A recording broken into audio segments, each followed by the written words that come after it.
Welcome back to AI for the Humanities. I'm Meghan McInnis-Domínguez, Associate Professor of Spanish at the University of Delaware. On this channel, we constantly grapple with two intertwined questions: how generative AI can reshape the ways we teach literature, history, and culture, and how the humanities, in turn, can and must reshape AI. By approaching every new tool through a humanistic lens, we reveal possibilities and responsibilities that a purely technology-driven conversation often misses. In this episode, entitled From Verse to Voice, Exploring Creative AI in the Hispanic Literature Classroom, we move beyond text summarizing chatbots and focus on creative systems, large language model co-pilots that draft poetry in an author's voice, diffusion models that visualize symbolic imagery, and audio generators like Suno that transform words into melody. Working hands-on with poems by Plácido and Rubén Darío, we'll explore how AI-guided remixing can illuminate colonial histories, racial identities, and modernist poetics without flattening them into a historical pastiche. As we experiment, I invite you to keep three big ideas in mind. First, consider the tension between interpretive depth and generative speed. Will rapid production encourage superficial readings, or can it scaffold ever deeper analysis? Second, think about bias, memory, and erasure. How do training data blind spots distort representation of marginalized voices? And what critical interventions can our students devise? Finally, wrestle with authorship and authority. When an algorithm speaks as a long-deceased poet, who owns the text and who bears responsibility for its claims?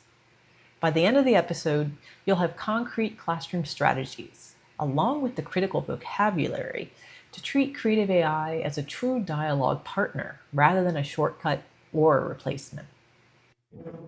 So this presentation that I presented actually in different conferences in 2025 and different iterations is combining some of the work I've done regarding creative AI and in the Hispanic literature classroom, which is of course what I teach, but this can be applied to content-based courses and other fields as well, of course. So some overview and objectives. So my challenge that I face and that I tried to deal with in all of my classes is to explore intersections between generative AI and Latin American literary studies to make the literary analysis more interactive and immersive for visual learners, auditory learners. We do traditional reading, which a lot of students prefer, and writing online, and then using that to be more confident in our in-class production of Spanish, which is ultimately the goal, is to achieve fluency in Spanish. So the focus in this presentation, and this actually, both of the works that, both of the authors that we're going to see today, I discussed in my my fall 2024 course entitled Survey of Hispanic Literature from the Pre-Columbian Period through Modernism, which occurred late 19th, early 20th century. We'll be looking at Plácido and La Flor de la Caña, so it's the sugarcane flower, translated into English, and Rubén Darío's biography, as well as poetic style using creative AI. And so Plácido was from early 19th century, Darío was from late 19th, early 20th century, with Latin American authors from different countries. So an additional consideration that I try to engage with in all of my classes, but in particular with these two authors, is to identify and discuss AI biases in historical role-playing and poetic creation. And not only that, really how image generators, poetic generators, however you want to do it with ChatGPT, the default is, if you just ask to create an image, say, of a professor, a university professor, the default is a white male. So sometimes when we're prompting, if we don't specify which race, and even if we do, it's problematic. So this is something that we discuss. It's very interesting. So the first author that we're going to be talking about today is Plácido, whose given name was Gabriel de la Concepción Valdés. He was born in 1809 in Cuba, and he was executed in 1844.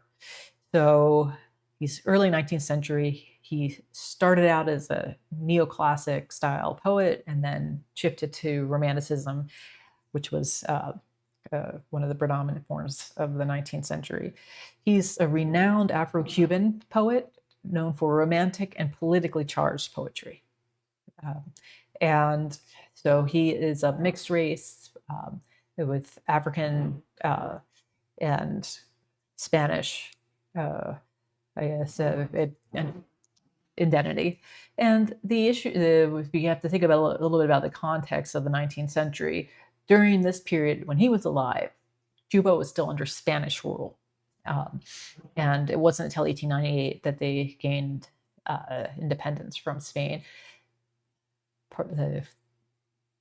with the intervention of the US, which would later cause other issues. So that's interesting. That's another topic. So some of the themes that he includes in his works are colonialism, identity, racial inequality, and freedom, along with love and beauty, which were obviously some themes of romantic poetry. But in the Latin American context, it was also dealing with social issues in Latin America and in the formation of new independent countries. Of course, Cuba was a little late to the game.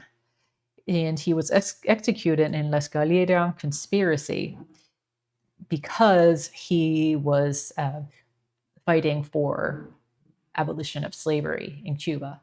So he was actually a freed slave. And he wanted freedom for all slaves. And because he participated in this conspiracy, he was executed very young. So the poem that we're going to look at by him is La Flor de la Caña, the sugarcane flower. And I'm just going to show you some excerpts that I've translated into English with the help of ChatGPT, of course. And you'll see that you'll get the idea, but it's not nearly as beautiful as the original, of course. So you see this is a romantic style poem. And he says in the beginning, and this is a poetic voice that we'll discover later, is actually coming from the perspective of a plantation owner who falls in love with one of his workers and probably a slave in the situation. And so it starts, I saw a tobacco worker, wheat-skinned and sun-kissed, so lovely the sun, jealous of her gifts, descending perhaps from his sacred sphere, enchanted by her, burned her face with fire. She is gentle and modest, like the cane flower, when the cane flower unfurls its first blossoms softly and shyly. And here, you'll see that this is highlighting beauty, tenderness, and introduces the sugarcane as a key metaphor that will be developed throughout the poem. So this is excerpt 2. It's about a gift that the trieña, so gives to her beloved, because it's a mutual love that they share. She gives him a little pouch of many colors. She gave it to me offhand, but when I examined it, I saw it was woven with sugarcane flowers. And instead of tobacco, I found a letter inside, to me, more beautiful than the sugarcane flower. There was no fiction in it, just these simple words, I love you as much as you love me. So this is a gift he receives, just confirming their love, which is a forbidden love, which is why she slips him this note and can't acknowledge it freely, that they're having this type of a relationship. And this reflects emotional reciprocity, and sugarcane, it's a symbol of love and cultural identity. So while she works, she is a tobacco worker, the sugarcane is obviously something very well known that it grows in Cuba and many Caribbean islands. And then the final plea is in the last part, where the precisveguera with sun-kissed skin, have pity on the sorrowful one who so deeply loves you. See that I cannot live on hope alone, suffering the sways like a sugarcane flower. So this is where he expresses his sadness at the difficulty of their relationship and reflects personal vulnerability and political commentary symbolized by the sugarcane's fragility. So this, we have to remember, this is written by Plácido about a forbidden love. And it's very interesting how he brings in the political within his analysis, or within his representation here of the tigana, the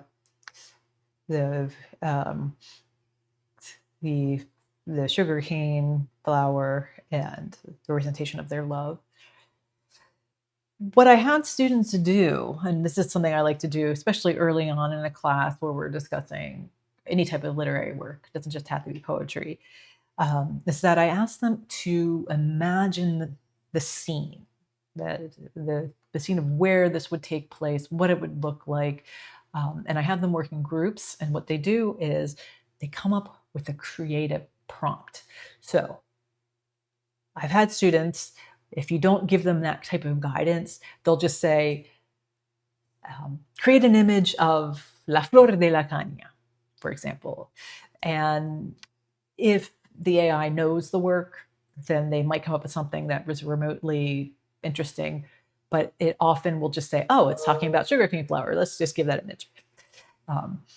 So what I tell them is that they need to be more creative. Otherwise, it's not really engaging them critically, because this activity makes them think more about what it would look like, and they have to be more poetic in a way on themselves.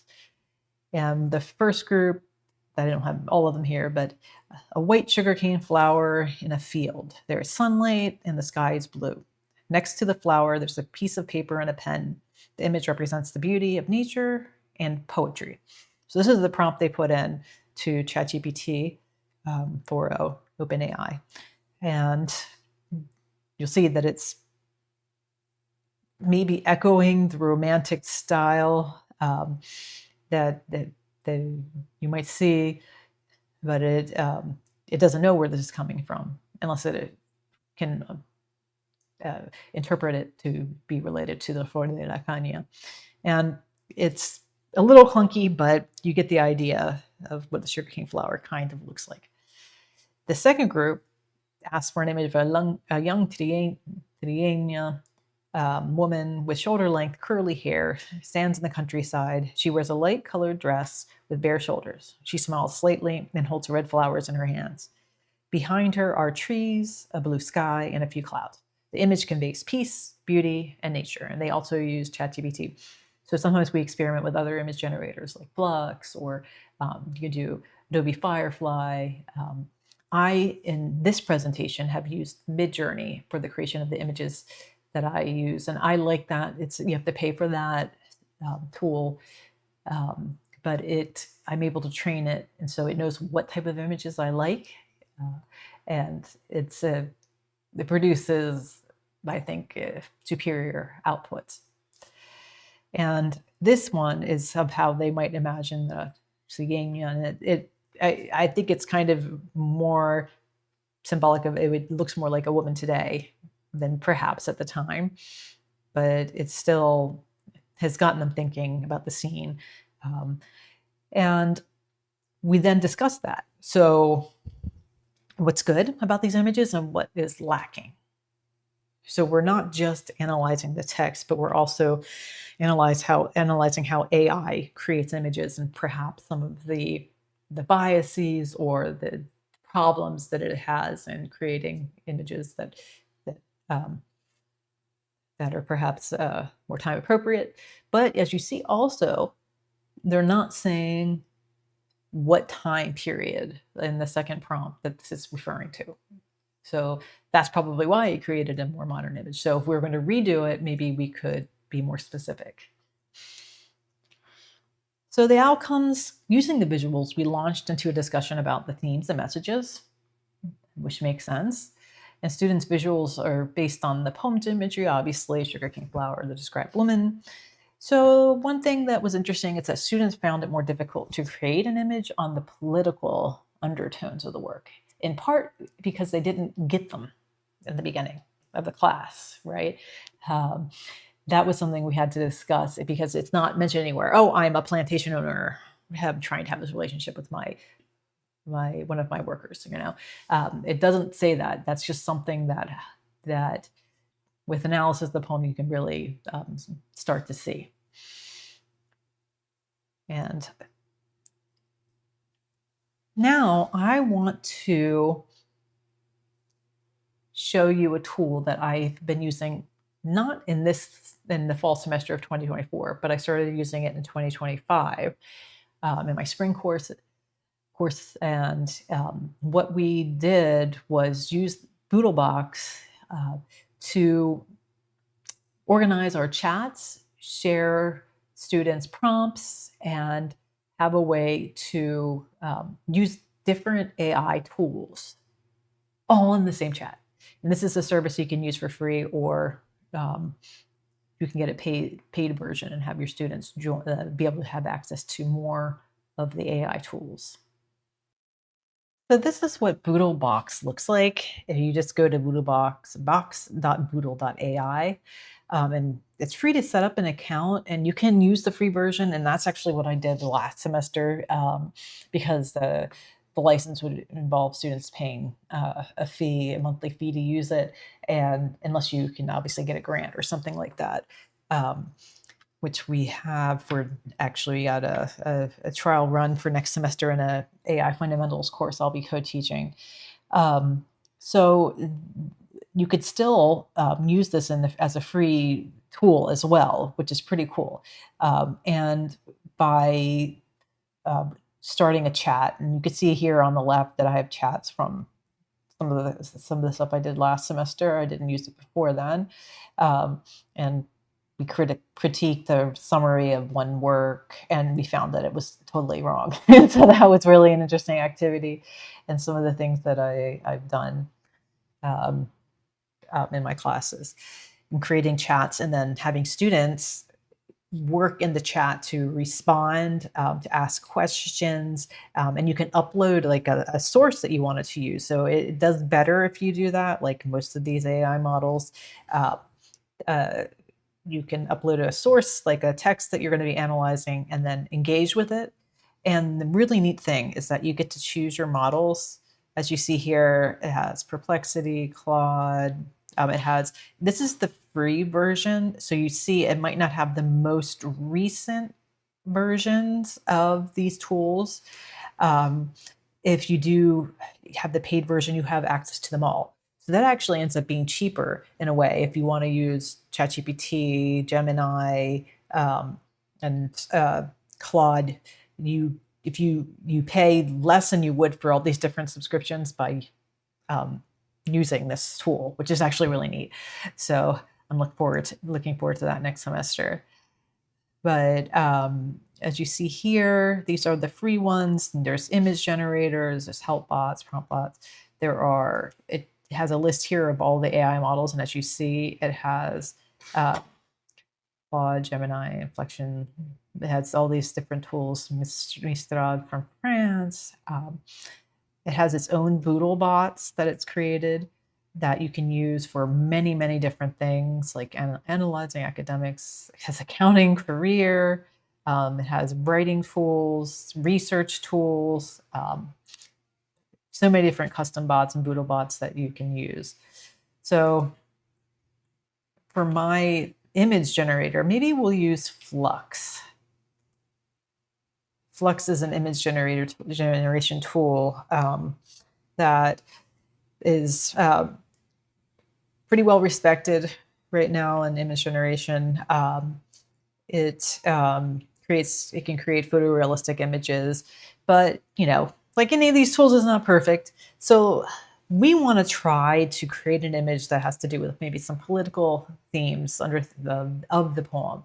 The students didn't ask, and we'll see what happens if we're able to create them. Flux is a little more forgiving with prompts than, let's say, ChatGPT's image generation tools. So let's see here, and I'll ask in English. create an image essay. Let's do it inspired by, let's see. I guess we could say this is a romantic poem. So Hispanic romantic imagery, to be redundant, of the 19th century, depicting a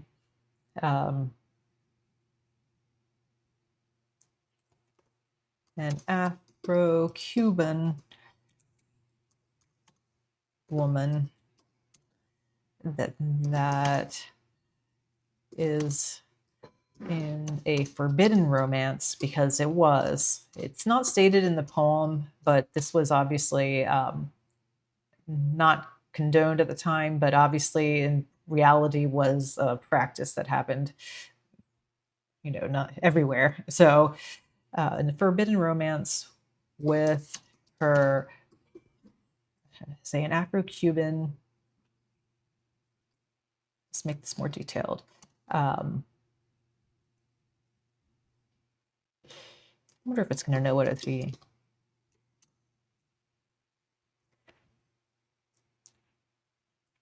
Plantation owner reflects the, let's see here, how about the inequality in the romance as it reflected political at the time. I want to see what happens here. If it lets us do it.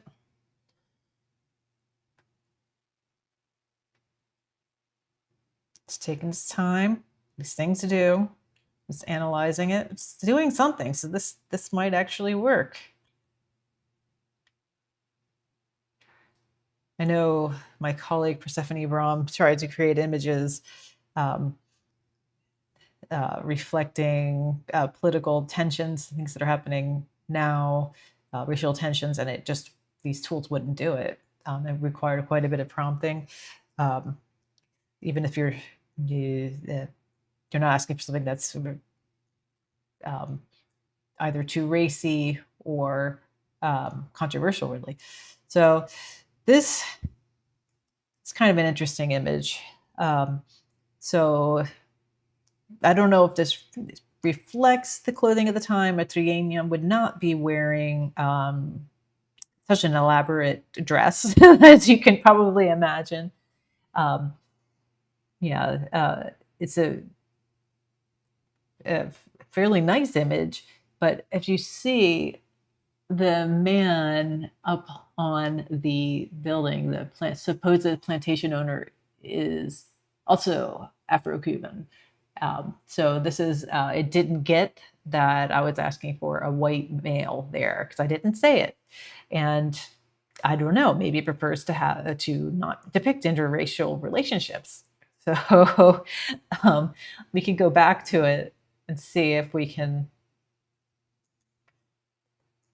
change it. The plantation owner is a white male. This was going to take a little time. I'm sorry. You can also access Flux outside of Boodlebox, like all of these tools. So whatever you prefer to do in your classes, using AI or not using AI. You could always have students just create images by hand. And this is something I remember doing when I first started teaching, 2006.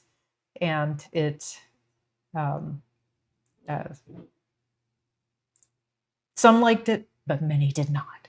And I find that creating images using these tools, students don't mind this. They actually really like it because then they can see their ideas visualized in a way that they probably could not create. And I think that that actually is pretty powerful for students.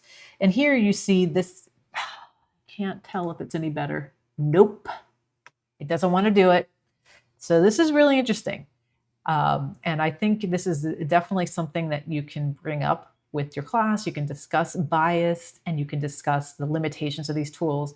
And I bet if I did many prompts that perhaps I could get it to do what I wanted to do, but it doesn't want to do it. It doesn't want to do it. So some food for thought. So now that we've looked at Boodlebox, it's something you might want to consider in your future classes as well. Let's move on to AI-assisted poetry creation. And usually in my courses, I only do one AI activity a class because I feel like there's a real value in doing traditional analysis and close reading and having students discuss in other ways. And for that, I usually use a Google Doc. So I don't just say use Boodlebox to organize my whole class, but I'll create a Google Doc where I put discussion questions, I put all the activities, and I get great ideas from AI. So my preferred tool, I have to say, is ChatGPT because I've trained it on what I'm looking for and I have chats, but I use all of the tools. I use Gemini, I use Claude, I use Perplexity, and we experiment with all of them in my classes. But what I do in ChatGPT is I give it activities, discussion questions, and things that I want to do, and it helps organize the lesson, which then is more visually appealing when I put it into the Google Google Doc. Oh my goodness. So next, students wrote poems using ChatGPT and Plácido style. So in this class, I did do it twice, but typically I do not. And what we did was have students, so this is what we did after discussing the poem and analyzing it more in detail, right? So then they get creative once again. And the creativity here, kind of just like the image creativity, has to do with coming up with good prompts. And what I'll show you is how students reacted to the poem, or initial poem, in their analysis, and then what they prompted the poem, their poeming groups to do. The first one is Canto de Libertad, which is political, anti-slavery. The second was La Flor del Viento, so that was romantic and talks about ephemeral beauty. So they're all themes in this poem. So Canto de Libertad is a song of liberty, and the second one is the windflower, or the flower of wind. So an analysis showed that they're similar styled, but they obviously varied in political and personal themes. The first one, then, that I'll read to you, about liberty. You'll see it's somewhat different than the original, but like a wandering shadow beneath the burning sun, I walk in chains and sweat in silent cries. Yet in my chest, a bold spirit never dies. Its yearning pulses, fierce and never done. The wind lifts up my pleas into the skies, and air itself trembles, sorrow spun. My mourning echoes on, a constant run, from hearts where grief and hope together rise. O liberty, bright star that calls to me. To you I send my verse with tenderness. To rise with you in flight is all I seek. Though dense the night that veils my flame may be, there shines the beauty, bold in its distress, of one who lives and dies for skies so bleak. Perhaps it's displaying more overtly what was covert in the original poem. The style is different, but you'll see the main theme is longing for freedom in the midst of suffering and oppression. Sub-themes are inner strength and resilience in the face of adversity. Persistent sorrow, it's a form of expression. And you'll see hope projected onto an attainable ideal, duty found in struggle, and a higher calling or transcendent purpose. So these are some of the things that they noticed in the poem. And I asked students, what similarities and differences do you notice from the original? This is from the student's perspective of the original poem in that group. When I read Plácido llovía una higuera, so they're getting the title a little wrong, but it's fine. I thought it was emotional and full of beautiful details. He talks about a woman he clearly loves a lot, and he uses nature and everyday objects to describe her, like the flower of the sugarcane, her clothes, and even a letter that she gives him. I liked how personal it felt, but it also is kind of idealized. Like he puts this woman on a pedestal. The way he repeats la flor de la caña at the end of each stanza gives the poem a soft musical feeling, almost like a song. Even though the poem is romantic, I know Plácido was also writing at a time when he was dealing with racism and oppression. So I think there's more going on underneath the surface. So that's good.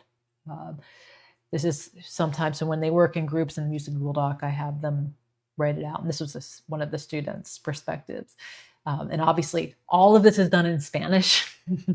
The poem, the analysis, the prompts, everything is done in Spanish. So they're using their skills. So when analyzing their poem, they said, this poem feels more serious and political. It does. The one they created was much more overt. It's about someone who wants freedom and is suffering because they don't have it. We can see the influence of Plácido's life here, especially since he was imprisoned and later executed. Lines like, "Oh, liberty, bright star that calls to me," made us think of his other poems about justice. But honestly, this poem sounds more like a classic sonnet than Plácido's original style, although it doesn't really have the form of a sonnet either. It doesn't have that Cuban flavor or the little everyday images like in Yo vi una higuera. I didn't feel the same emotional connection. So that's interesting, right? It's true.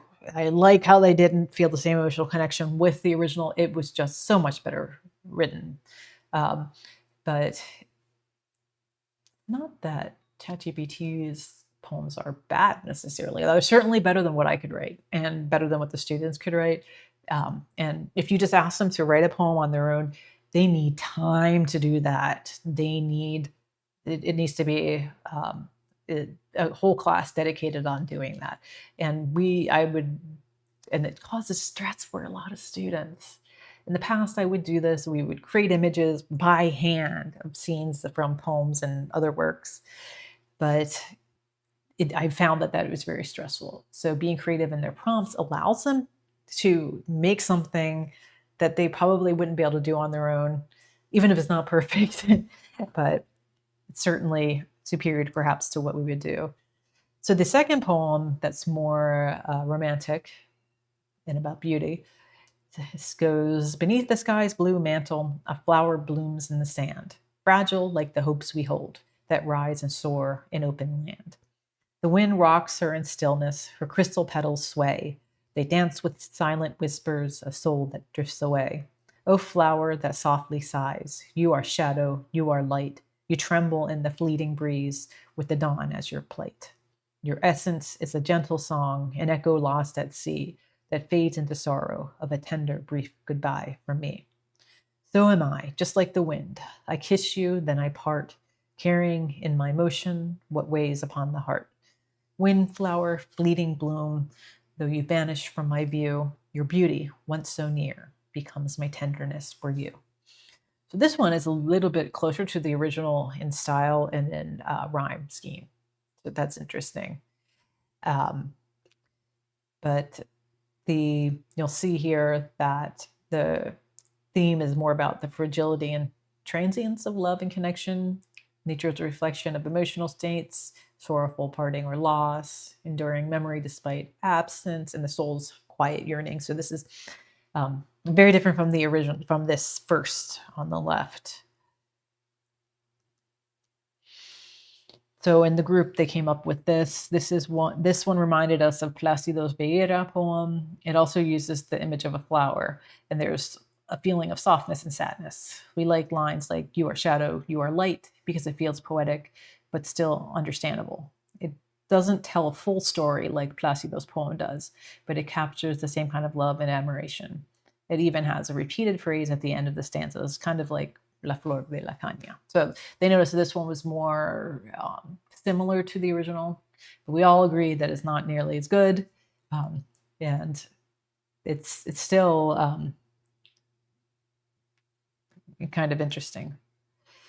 Benefits of creating poems with AI is that through all of this, and also with creating images, is that it enhances literary analysis by clarifying styles, poetic forms through imitation and comparison. So that's something very important. It deepens historical understanding, encouraging students to engage deeply with the historical context, symbolism, and metaphors, so they understand the period better as well. It improves critical thinking, and this is key. It fosters analytical skills by comparing original texts with AI-generated imitations. So they're reflecting on themes, understanding the period better, using their creativity, and they're also comparing the text with AI-generated imitations. So we have a discussion then also of what AI does and the limitations, the good sides, all of it we discuss. It's creative, it sparks creativity, which encourages students to interpret and express themes personally.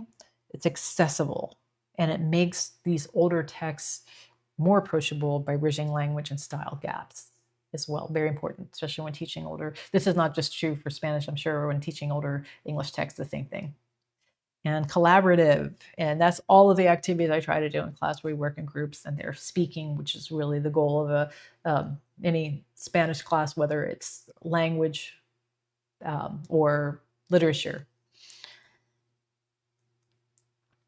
So now I'm going to show you something we didn't do in this class, but I've done in other classes. From poems to songs with Suno. In many of my classes, we convert poems into songs on their topics, or we just create songs from the get-go. So sometimes we'll do the poem, sometimes we'll just do songs, but they really enjoy this because they can show their creativity in prompting to create a song in one of the AI platforms, and then coming up with a musical style that it will accompany it. So now I'm going to show you how we do that with Suno, one of the favorite tools for me for creating songs that I also use for my channel as well, for all of my videos. So there are many benefits of creating songs with AI. Increased emotional connection. This is very important. It reinforces emotional resonance, helping students internalize literary themes. So I find that even better than perhaps creating poems in the style of, or different, that there's a real value to doing that too, because the prompts can be even more creative in some ways, but it helps them to connect with the works, and because music for students is it's a be all end all, right? So if we can engage with them in ways they can comprehend and see the beauty of poetry put to song, it's really important. Enhanced memory and retention. Song melodies improve memorability of literary elements, themes, and context. This is really key too, that they'll remember it and for classes in the future. It's not something that they're just going to forget, hopefully, when the class is over. Greater student engagement. It actively engages students through an enjoyable interactive experience. They really like doing this in class. Contextual cultural understanding. It encourages exploration of historical and cultural significance through musical styles reflective of literary periods as well. Once again, context, it's interdisciplinary, and it encourages literary studies with music, history, technology, enriching education as well. And creativity. It allows students to express interpretations artistically, developing creative thinking and personal connections. So this is, it appeals in different ways to the students and has different benefits perhaps than the other activities that we do. And combined, mixed up, done on different days, these things can be really compelling. And one thing I'm not going to show you here, but you can also create videos using AI. Of course, you can use OpenAI's Sora. You can also use Google's video tools. You can use many now.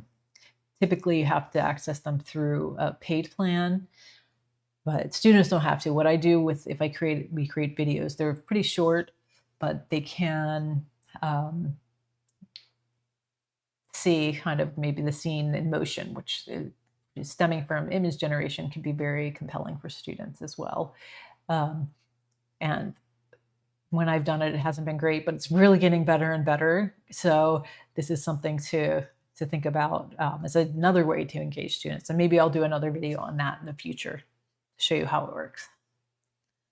We'll now move on to Rubén Darío, who was the father of literary modernism in Spanish. And modernism is a style ended the 19th century, early 20th century. He's not the initiator of this style, but the father of. He was born in Nicaragua and traveled throughout Latin America and Europe as a poet, journalist, and diplomat. It's kind of resentful that he had to have a day job.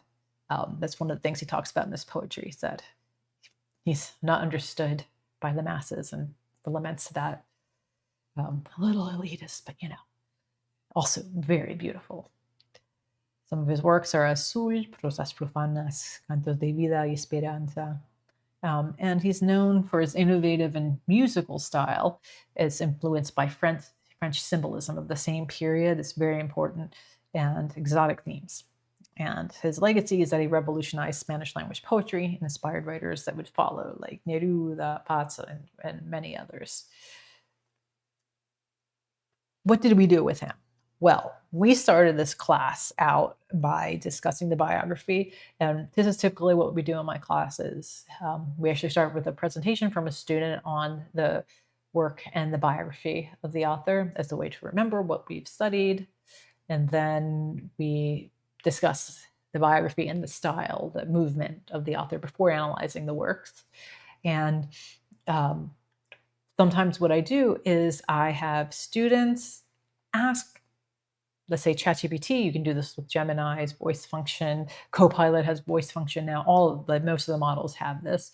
And voice function, I mean, is that you can talk to the, let's say your phone, which is where I usually use it, ask questions, and then have it speak to you as if it were the author. So this is something I really like to do. And this helps deepen understanding of Darío's literary context, themes, and influences, and they analyze AI's responses for historical accuracy and bias. So this is really important. With all of these things, students have to rely on their knowledge, let's say of the biography, of the works, to be able to detect if there are problems. And that's when you can show that they're really understanding the work, if they can find problems. And even if there's just one problem here or there, they get together as a group. When we analyze, let's say, a summary of a work, they could see that where there are issues and add things, take things out. That's another really great activity. That's not so much creative, but it's really great activity. So some of the questions they asked, and this was a pretty small class, so I had students ask Darío individually, how did the U.S. intervention shape Latin American history? And I was talking a little bit about this before with Plácido and then the eventual independence of Cuba. That the U.S. was very involved with that. And obviously, if you know anything about history of the 20th century, 19th century, that the U.S. did intervene quite a bit in Latin American history. And this is something that Darío originally was talking about: beauty and art for art's sake and things like that. And he was criticized because something very interesting about Latin America is that there always, in most of these periods and most of the movements, there is critical commentaries on the things that are happening at the time, whether it's political or cultural. And he wasn't doing that. So he did write a book with more politically inclined content. And he, in one poem to Roosevelt, criticizes Roosevelt for his interventions in Latin America. And so the other questions are: what modernist elements define your poetry? Why did your grandfather rename you Darío? So that's not its given name. And what I told ChatGPT is to answer as if you are Rubén Darío. Maintain historical accuracy and use period appropriate language. Another thing I tell it is that you need to be able to be understood by a 300 level Spanish class. So I say, these are my students. They're going to each ask you a question. And so then respond as if you are Darío. And you'll see that AI responses, they varied in tone and gendered language use, which was really interesting. And I'll talk a little bit more about that in a second. So these are the responses to female students, and I don't have them all here, but this is the general tendency. So Gloria asked about the US interventions, right? And he says, Querida Gloria, which is, dear Gloria, in my time, foreign influences were already being felt in our land, with both their lights and shadows. It is possible that without US intervention, Latin America would have followed a different path, perhaps more autonomous and aligned with its own roots and aspirations. But history is a complex fabric, and every thread, no matter how foreign, becomes part of our identity. So you see here that AI was trying to imitate Dario's style and be poetic in its response. And it's really interesting. And so we discussed that. When responding to Anina about modernism, he wrote again, mi querida Anina, my dear Anina. In Modernismo, I sought to renew poetry, moving away from traditional molds and exploring new rhythms, forms, and themes. In my works such as Azul and Prosas Profanas, I combined the musicality of verse with exotic and symbolic imagery, always seeking beauty and the expression of the intimate. So you see, with the first response to Gloria, it's very general, but you'll see with AI's responses, whether they're through a written chat or oral chat, is they can often be pretty general, unless you keep prompting and prompting and prompting to get it to be more specific, or you have a very good prompt from the beginning, right? There's a little bit more detail with the Modernismo. And these things are all true, so it's not fabricating anything. But something really interesting happened when it talked to Ben, my male student in the class. So he writes, Estimado Ben, which is also perhaps translated as Dear Ben, but we'll see in a second. My grandfather gave me the name of Darío as a way to honor the family, as Darío was a surname with history in my lineage. My grandfather, a man of strong character and influence in my life, decided to change my original name, Felix Rubén García Sarmiento, to Rubén Darío, thus marking the beginning of my path as a poet. So this is interesting. This is also true. So it does answer correctly. It's getting better and better, but we still find hallucinations. So the outcome is that students were engaged. Students felt immersed in Darío's world, and they had to use their auditory skills to be able to follow what he was saying. And if they had trouble, we discussed it afterwards to make sure they understood. It sparked critical discussions. Responses led to deeper analysis of the movement, Modernismo. And here's where things got really interesting. When addressing the women, it says, Querida Gloria. And then it was also mi querida Anina. Dear, dear. Querido, querida is a pretty informal way to address people. It's dear. But when it talked to Ben, it said estimado Ben. And I don't know if you see a difference here, but literally translated, estimado is much more formal. It's esteemed, right? And it's really interesting that AI assigns different salutations to male and female students. More informal, and also the language, the responses were different for women than they were for men. It was more formal in general, the whole thing. So this was very interesting for us. And we identified, this is something we discussed about the works, So it uses querida for women, estimado for men. It uses more poetic language when addressing women. So then students debated whether this reflected Dario's historical context or AI bias. And it's hard to know where one begins and the other, one ends and when the other begins, because perhaps Dario would have done this, knowing him in his focus in poetry and being a mujeriego, a ladies' man. Perhaps he would have addressed them this way. But perhaps it's the AI bias, or maybe it's both. But it was really great discussion that we had. So we found that AI responses lacked nuance in complex political discussions, but some AI-generated responses were also too polished, missing Dario's personal struggles, perhaps. So they're polished, and like, for example, when he responded to Ben, it doesn't capture the whole picture. Maybe it just captures what is predominantly out there in the web, right? So some of the limitations and challenges were that AI-generated responses sometimes lack depth and historical context.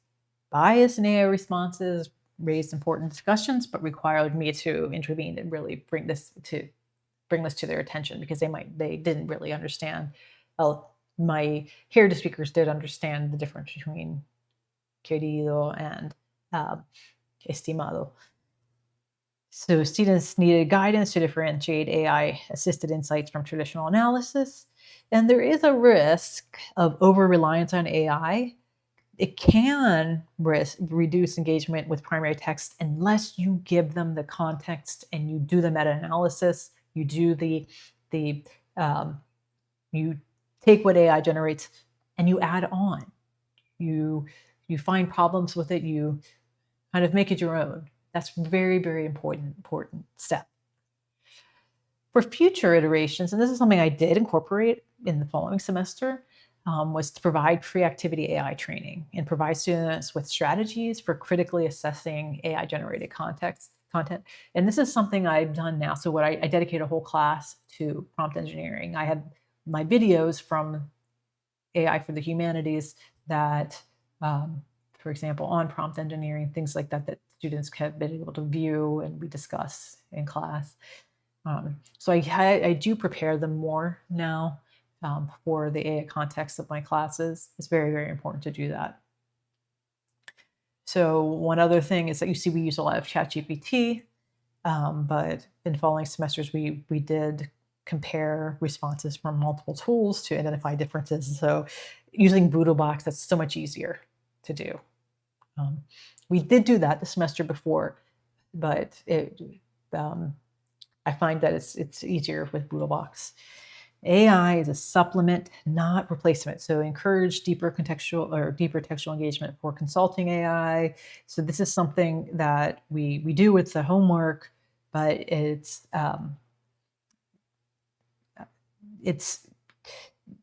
sometimes better to start with a deeper textual engagement before bringing in AI and seeing what problems might be.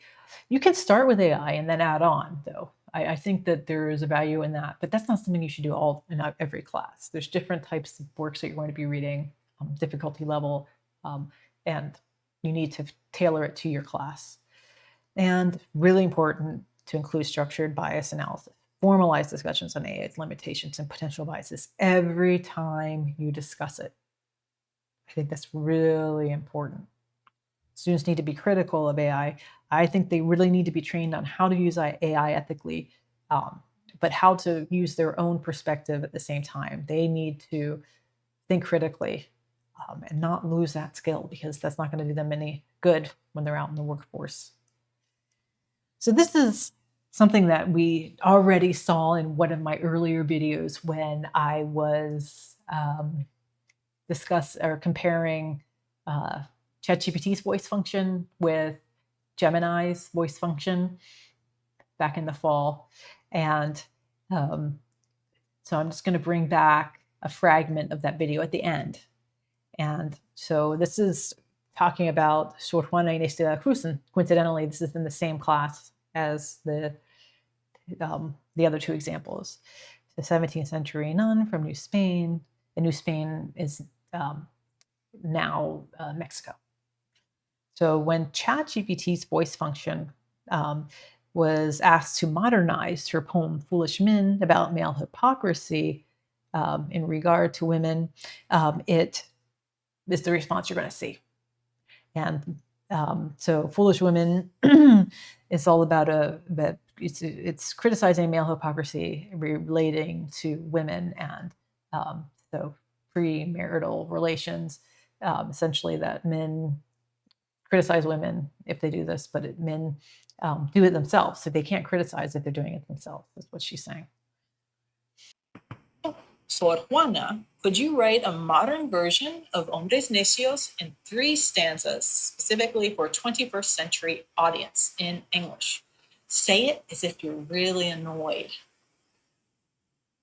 Absolutely. Let's give it a try. Foolish humans, blaming our ways, demand perfection, yet set the maze. Proclaiming virtue, they point and shout. Foolish humans, in digital space, demanding truth, yet mask their face. Crying for justice, they pound their keys, yet spread their lies with greatest ease. Foolish humans in the world today critique our choices, then walk away, expecting change but resist the test, condemning others while failing the quest. There you have it, Juana's modern day frustration.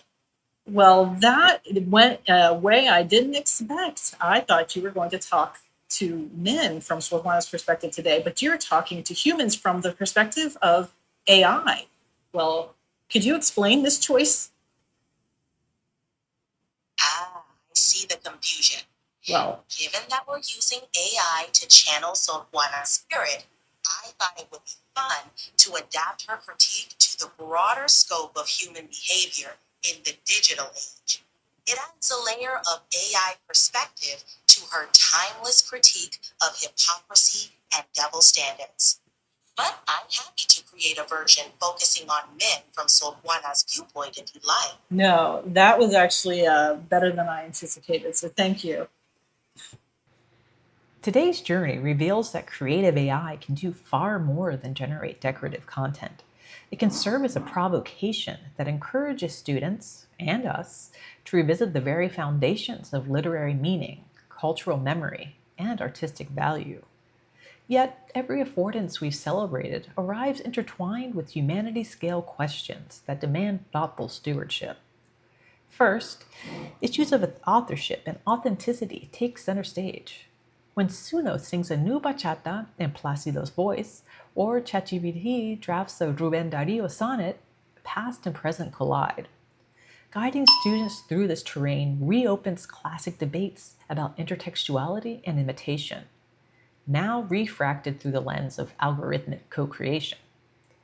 Who ultimately is the author of an AI-mediated text? And how do we cite, critique, or anthologize a work whose lineage is partly computational? Second, bias and inclusion remain critical. Large models are trained on corpora that privilege dominant languages, genders, and perspectives. By analyzing misgendered responses or culturally homogenized imagery, students practice critical data literacy. They identify where the canon is still overrepresented and imagine ways to elevate suppressed archives. In this way, creative AI becomes a gateway to decolonial inquiry rather than a neutral machine muse. Third, we must reckon with labor and creativity in an AI-augmented future. When algorithms draft grant narratives, lesson plans, or lullabies, the economics of cultural work begin to shift. Classroom discussions that trace these dynamics, who gains productivity and whose livelihoods are at risk, they equip humanities graduates to advocate for ethical authorship and fair compensation in creative industries increasingly shaped by automation. Finally, multimodality opens new paths to embodied understanding.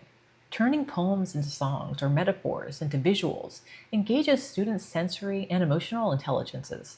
making complex historical Hispanic texts more accessible to those who learn best through music, image, or performance. Creative AI thus expands the media through which scholarship can be felt, shared, and remembered. The takeaway is clear. Generative systems are not inherently emancipatory or inherently harmful. Their social meaning emerges from how we deploy them, who is invited into the conversation, and which critical frameworks we provide. By grounding AI experimentation in core humanities methods, close reading, historiography, and ethics, we transform these tools into laboratories for deeper cultural insight rather than engines of shallow novelty. I invite you to bring creative AI into your own classrooms, but to do so with the courage, curiosity, and critical rigor that define the humanities at their best. Share your experiences in the comments, subscribe for more episodes, and together we'll continue charting a human-centered path through the AI revolution.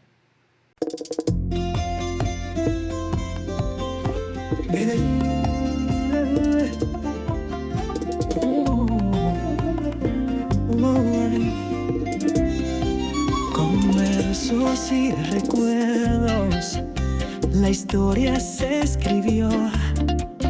De Cuba hasta Nicaragua, su poesía nos tocó. La flor de la caña, tan dulce y singular. En versos de Plácido hay belleza y libertad. Versos del corazón que la ya cantó. Nuestra voz resuena, humanos ya en unión. Versos del corazón, entre historia y pasión, aprendiendo juntos con ritmo y emoción. Rubén Darío habló de belleza sin igual, moderno y soñador, su voz universal. Ay, responde y crea, pero siempre con razón. Nuestra guía sus manos y protege la intención.